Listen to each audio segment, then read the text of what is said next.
भक्तबंधु समस्त को मोर हार्दिक प्रणाम कोटि कोटि नमन।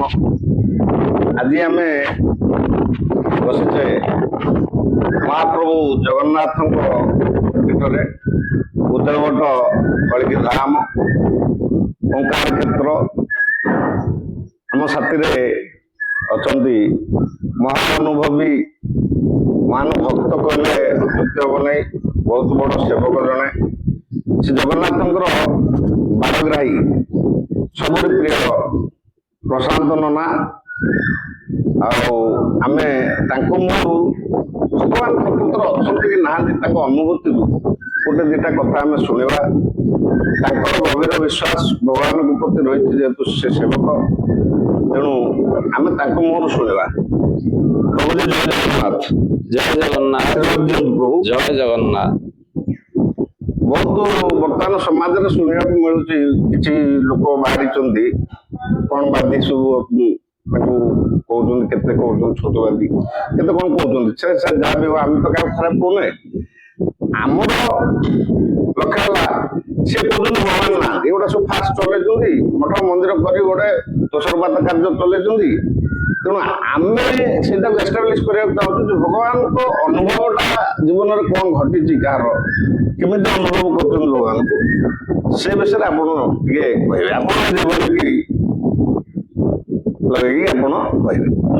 जगन्नाथ प्रेमी समस्त भक्त मान को शुभकामना।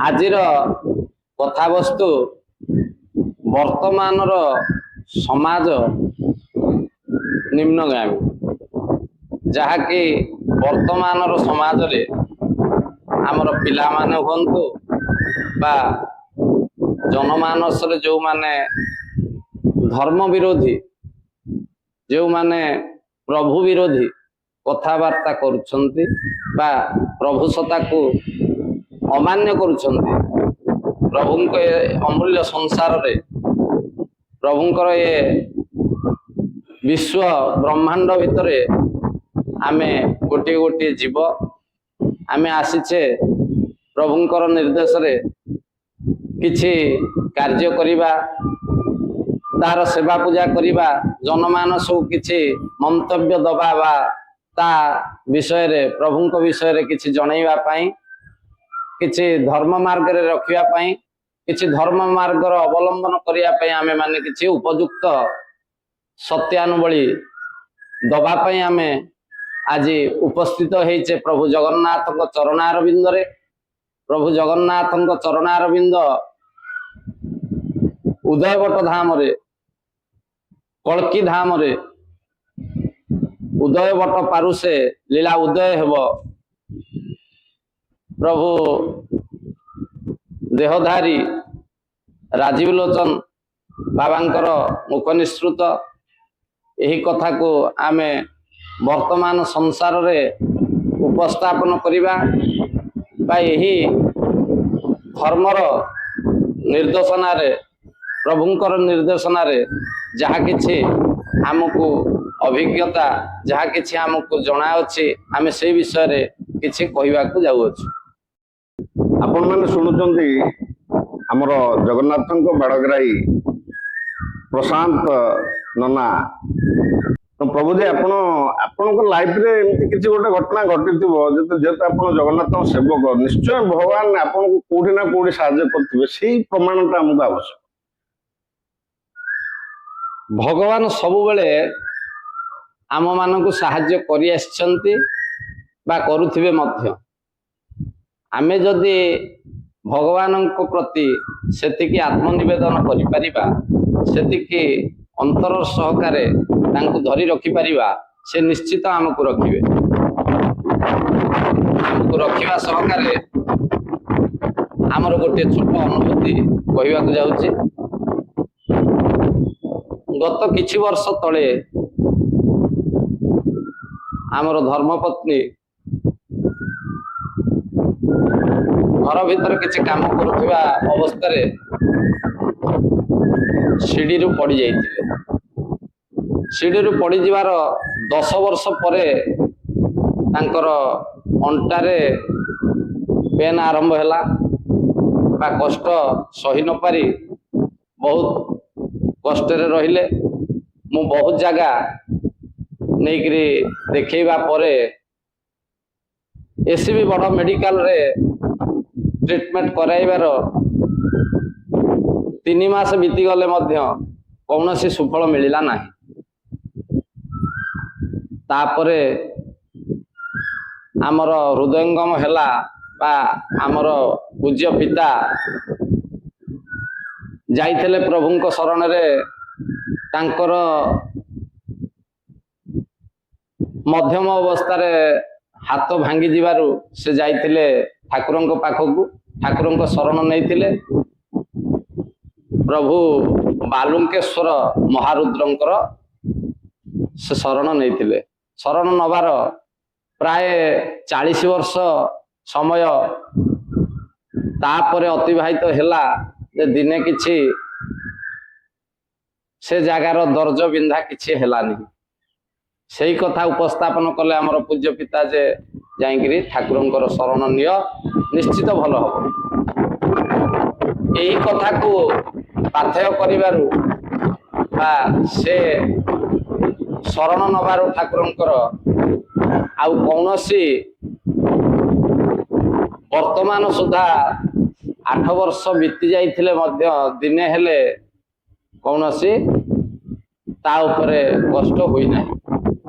ତା କହିବାର ତାତ୍ପର୍ଯ୍ୟତା କ'ଣ ଯେ ଠାକୁର ବା ପ୍ରଭୁ ସତ୍ତା ସବୁବେଳେ ବିଦ୍ୟମାନ ଅଛି ବା ଠାକୁର ଏ ଧରାଧାମରେ ନିଶ୍ଚିତ ଲୀଳାଖେଳା କରୁଛନ୍ତି ବା ଅଛନ୍ତି। ଆମେ ଅନୁଭବ କରିବା, ଆମେ ତାଙ୍କୁ ଅନ୍ତରରେ ଭଲ ପାଇବା ବା ଭକ୍ତି ତ ନିବେଦନ କରିବା, ତାହେଲେ ଯାଇକିରି ଆମର ପ୍ରଭୁଙ୍କର ଚରଣାରବିନ୍ଦ ପ୍ରାପ୍ତି ହବ ବା ଆମେ ପ୍ରଭୁଙ୍କୁ ନିଶ୍ଚିତ ଅନୁଭବ କରିପାରିବା ବା ଜାଣିପାରିବା। ଶୁଣିଲେ ପ୍ରଶାନ୍ତ ନନାଙ୍କ ମୁଖରୁ ପ୍ରଥମ ଗୋଟିଏ ଷ୍ଟୋରି କହିଲେ ତାଙ୍କ ଲାଇଫ ସହିତ ଜଡ଼ିତ ଫାକ୍ଟ। ବର୍ତ୍ତମାନ ଦ୍ୱିତୀୟ ଇଭେଣ୍ଟଟା କହିବେ, ତାପରେ ଆପଣମାନେ ଅନୁଭବ କରିବେ ଯେ ପ୍ରକୃତରେ ଭଗବାନଙ୍କର ସତ୍ତା ଅଛି କି ନାହିଁ। ତେଣୁ ପ୍ରଭୁଜୀ ସେକେଣ୍ଡ କଥାଟି କୁହନ୍ତୁ। ପ୍ରଭୁ ନିରାଞ୍ଚଳ ନିବାସାୟ ନିତ୍ୟାୟ ପରମାତ୍ମନେ ବଳଭଦ୍ର ସୁଭଦ୍ରାଭ୍ୟାମ ଜଗନ୍ନାଥାୟ ତେ ନମଃ। ପ୍ରଭୁ ଜଗନ୍ନାଥ ସଦା ସର୍ବଦା ବିଦ୍ୟମାନ ବଡ଼ଦେଉଳରେ ବସି ସେଇ ଚକା ଆଖି ନିଶ୍ଚିତ ଲୀଳାଖେଳା କରୁଛନ୍ତି। ଆମ୍ଭମାନଙ୍କର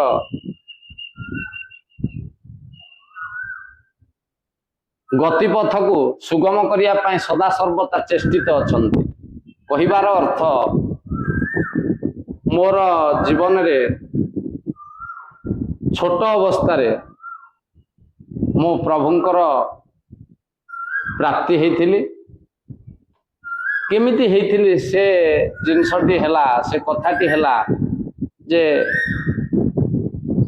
ମୁଁ ବହୁ କଷ୍ଟରେ ଥିଲି। ଆମର ଘରର ଆର୍ଥିକ ପରିସ୍ଥିତି ବହୁତ କଷ୍ଟ ଥିଲା। ମୁଁ ପାଠ ପଢ଼ି ପାରିନଥିଲି।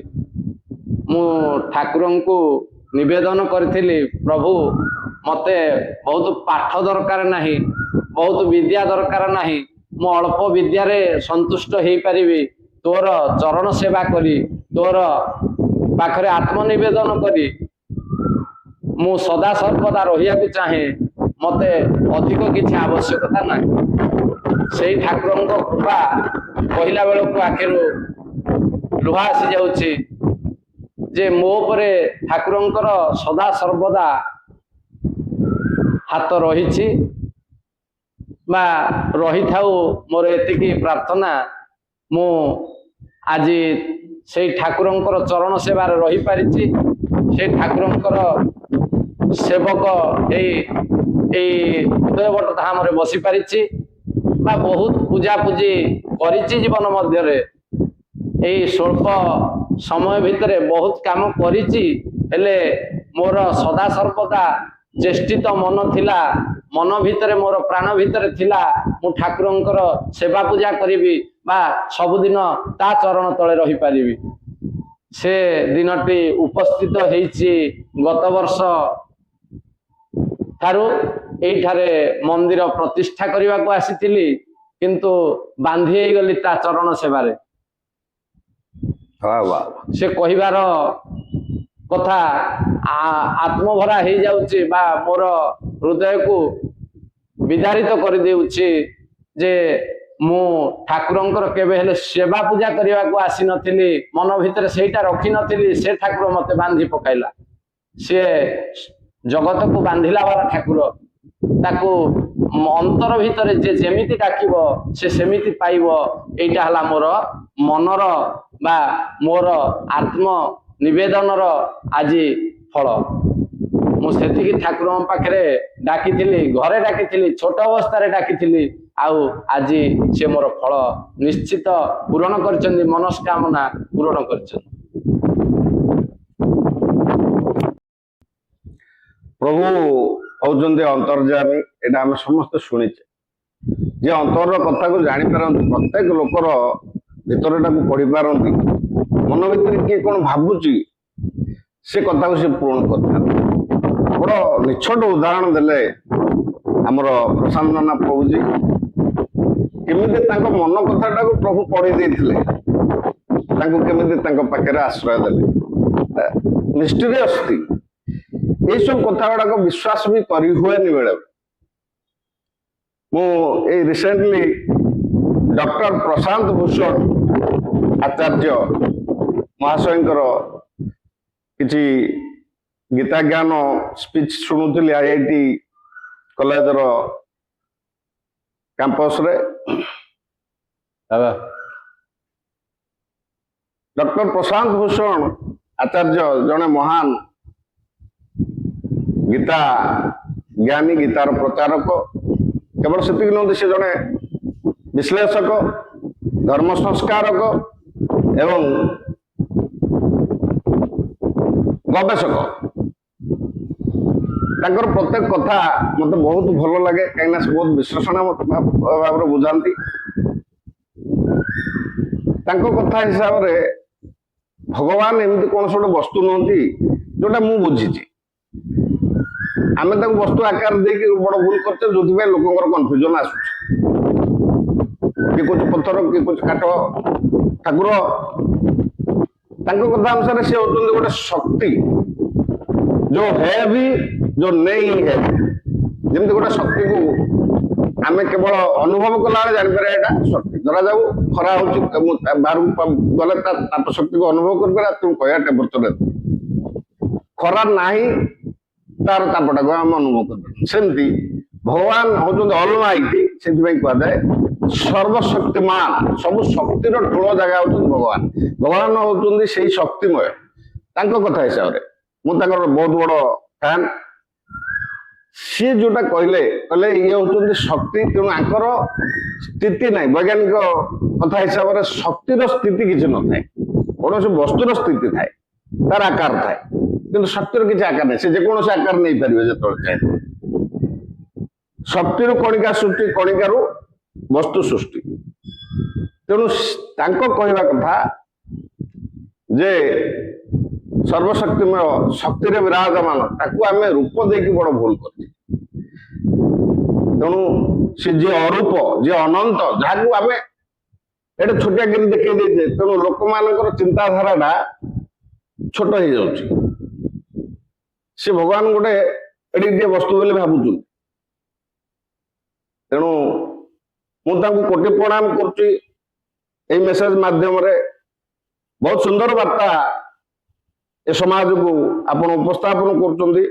ପ୍ରଭୁଜୀ ଆପଣଙ୍କୁ ଦୀର୍ଘାୟୁ କରନ୍ତୁ। ଯେ ବର୍ତ୍ତମାନ ନହେଲେ ଆମେ ଆଉ ଗୋଟେ କଥା ଶୁଣିବା ଯେ ଆମେ ବସିଛେ କଳ୍କି ଧାମ ଜାଗାରେ, ପ୍ରଭୁ ଆସିବେ ମହାପ୍ରେମମୟ ହେଇକି।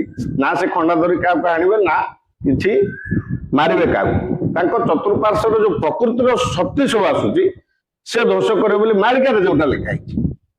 ଯେ ବର୍ତ୍ତମାନ ଆପଣ ମାନେ ଦେଖନ୍ତୁ, ଯୋଉ ମାଳିକାରେ ଲେଖା ହେଇଥିଲା ଯେ ଦ୍ୱାଦଶ ସୂରଜର କୋପ ପଡିବ ପୃଥିବୀ ପୃଷ୍ଠରେ। ବର୍ତ୍ତମାନ ଯୋଉ ଏଲନିନୋ, ସୁପର ଏଲନିନୋ ଇଫେକ୍ଟ ଆସୁଛି, ତାହା କେତେ ଲୋକଙ୍କ ଜୀବନ ହାନି କରିବ, ଅକ୍ସିଜେନ ସର୍ଟେଜ କରିବ। ସେ ଗରମରେ ଲୋକମାନଙ୍କ ମସ୍ତିଷ୍କ ଭ୍ରମ ହେଇ ପାଗଳ ଅବସ୍ଥା ହେଇକି ବିଭିନ୍ନ ପ୍ରକାର ଷ୍ଟ୍ରୋକ ଅବସ୍ଥା ବି ଆସିଯାଇପାରେ, ଯୋଉଟା ବୈଜ୍ଞାନିକ ମାନେ କହୁଛନ୍ତି। WHO କହିସାରିଲାଣି, ୱେଦର ବାଲା ବି କହିସାରିଲାଣି। ତେଣୁ ଏଇ ଯୋଉ ଶକ୍ତିଟା ଧ୍ୱଂସ କରିବା ପାଇଁ ରେଡି ହେଇକି ଆସିଛି, ଏଇଟା କଣ ପାଇଁ ଆସିଛି? ମାଳିକା କଥା ହିସାବରେ ସେଇ କାଳ ଚକ୍ର ସୁପର ଏଲିନୋ ହେଇକି ଆସୁନି ତ? ପ୍ରଭୁଜୀ ଏ ବିଷୟରେ ଟିକେ କଣ କହିବେ କି? ନିଶ୍ଚିତ ଯେଉଁ ଦୈବୀ ଦୁର୍ବିପାକ ଆସୁଛି ବା ଅନନ୍ତ କାଳରୁ ଆମେ ଯାହା ବର୍ଣ୍ଣିତ ଶୁଣିଛେ, ଦୈବୀ ଦୁର୍ବିପାକ ଦୈବୀ ଦୁର୍ବିପାକ ପ୍ରଭୁଙ୍କର ଗୋଟିଏ ଗୋଟିଏ ଆମ ପାଇଁ ମେସେଜ, ଜଗତ ଜୀବନ ପାଇଁ ଗୋଟିଏ ଗୋଟିଏ ମେସେଜ, ଗୋଟିଏ ଗୋଟିଏ ଉଦାହରଣ ସୃଷ୍ଟି କରେ, ଯାହାକି ଆମେ ଅନୁଭବ କରିଛେ 1999 ମସିହା ମହାବାତ୍ୟାର ସମୟରେ। ଆମ ପାଖରେ ଏ ଗୋଟିକ ଉଦାହରଣ ଅଛି, ଯାହାକି ଆମେ ସମସ୍ତେ ତାକୁ ଅନୁଭବ କରିଛେ ଯେ ସର୍ବଶକ୍ତିମାନ ପାଖରେ ସମସ୍ତେ ତୁଚ୍ଛ, ସମସ୍ତେ ତାର ବଳ ଆଗରେ ସମସ୍ତେ ନ୍ୟୁନ। ସିଏ ଚାହିଁଲେ ଏ ସଂସ୍ଥା ବା ଏ ସମଗ୍ର ସୃଷ୍ଟିକି ରଖିପାରିବ, ସୃଷ୍ଟିକି ବୁଡେଇ ବି ପାରିବ। ଆମେ ବର୍ତ୍ତମାନ ବୈଜ୍ଞାନିକ ମାନଙ୍କ ମାଧ୍ୟମରେ ଯେ ସବୁ ନିଜ ଗୋଡରେ କୁରାଢି ମାରୁଛେ ବା ଏ ବୈଜ୍ଞାନିକ ମାନଙ୍କ ସଂସ୍ପର୍ଶରେ ଆସି ଆମେ ବୈଜ୍ଞାନିକ ଜିନିଷ ଉପଭୋଗ କରୁଛେ ବା ଏ ଯୋଉ ଅନିତ୍ୟ ସଂସାରରେ ବର୍ତ୍ତମାନ ଆମେ ଯାହା ସବୁ ନିତ୍ୟ ଠୁଳ କରୁଛେ, ସେ ସବୁ ପ୍ରଭୁ ସତ୍ତା ଆଗରେ ବିଲୀନ ହୋଇଯିବାର ନିଶ୍ଚିତ ସମୟ ଆସୁଛି, ଆସିବ। ଆଉ ସିଏ ଚାହିଁଲେ ରଖିବ, ରଖିଲେ ରଖିବ ହରି, ମାରେ କିଏ? ମାରିବାକୁ ଚାହିଁଲେ ହରି ରଖି ନପାରେ କେହି।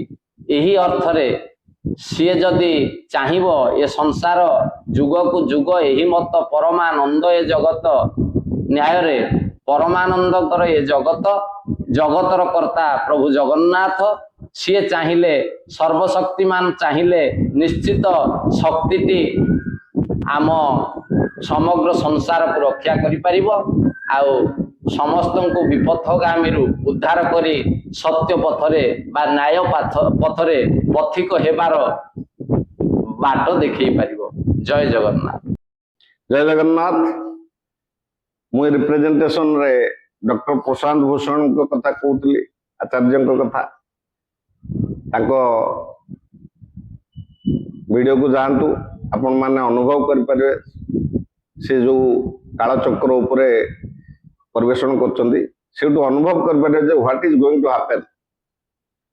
ଆଉ ବର୍ତ୍ତମାନ ପ୍ରଶାନ୍ତ ନନା ପ୍ରଭୁଜୀ ତାଙ୍କ ଜୀବନର ଯୋଉ ଅନୁଭୂତି ଏବଂ ପ୍ରଭୁଙ୍କ ବାବଦରେ ଯେତିକି କିଛି ଆମକୁ ଜ୍ଞାନ ଦେଲେ ତାଙ୍କ ଅନୁଭବରୁ, ସେଥିପାଇଁ ଆମେ ତାଙ୍କୁ କୋଟି ଧନ୍ୟବାଦ ଦେବା ଏବଂ ସେଇ ପ୍ରଭୁଙ୍କ ଉପରେ ଭରସା ରଖି ବିଶ୍ୱାସ ରଖି ଆମେ ମାନେ ଜୀବନ ଜୀବିକା ଆଗକୁ ନେଇ ଚାଲିବା। ଆମେ ଡରି ମରିକି ଘରେ ଶୋଇବାର ନାହିଁ, କାହିଁକିନା ଯାହା ଘଟିବାର ଅଛି ତା ତ ଘଟିବ ନିଶ୍ଚୟ। ମ୍ଲେଚ୍ଛମାନେ ସଂହାର ହବାର ଅଛି, କିଏ ରୋକିପାରିବ ତାକୁ? କେତେବେଳେ ଭୂମିକମ୍ପ ମାଧ୍ୟମରେ ଯିବ, କେତେବେଳେ ସୁପର ଏଲିନୋରେ ଯିବ, କେତେବେଳେ ମହାଯୁଦ୍ଧ ହେଇକି ବି ଯିବ। ତେଣୁ ଏଗୁଡା ସବୁ ମାଳିକାରେ ଯାହା ଲେଖା ହେଇଛି, ଆମେ ବିଶ୍ୱାସ କରୁ ନ କରୁ, ଯେତେବେଳେ ଘଟିବାକୁ ଯାଉଛି ସେତେବେଳେ ଆମେ ଆଲୋଚନା କରୁଛୁ, ଏଇ ସେଇ କଥା ଲେଖା ହେଇଥିଲା। ତେଣୁ ଯାହା ବି ହଉ, ଆପଣମାନଙ୍କୁ ନିଶ୍ଚୟ ଉପସ୍ଥାପନଟି ଭଲ ଲାଗିଥିବ। ତେଣୁ ପ୍ରଥମେ ନୂଆ ଯଦି ଦେଖୁଛନ୍ତି ନିଶ୍ଚୟ ସବସ୍କ୍ରାଇବ କରନ୍ତୁ, ଲାଇକ୍ କରନ୍ତୁ ଆଉ ସେୟାର କରନ୍ତୁ। ଆପଣଙ୍କ କମେଣ୍ଟଟା କରିବା ଭୁଲିବେନି। ଆପଣଙ୍କ କମେଣ୍ଟଟାକୁ ଆମେ ଦେଖିଲେ ଆମକୁ ଆଉ ଟିକେ ମୋଟିଭେସନ ଆସୁଛି, ଆମେ ଆହୁରି କିଛି ତଥ୍ୟ ଉପସ୍ଥାପନ କରିବୁ, ପ୍ରାମାଣିକ ତଥ୍ୟ। ଜୟ ଜଗନ୍ନାଥ, ଜୟ କାଳିକୀ ରାମ।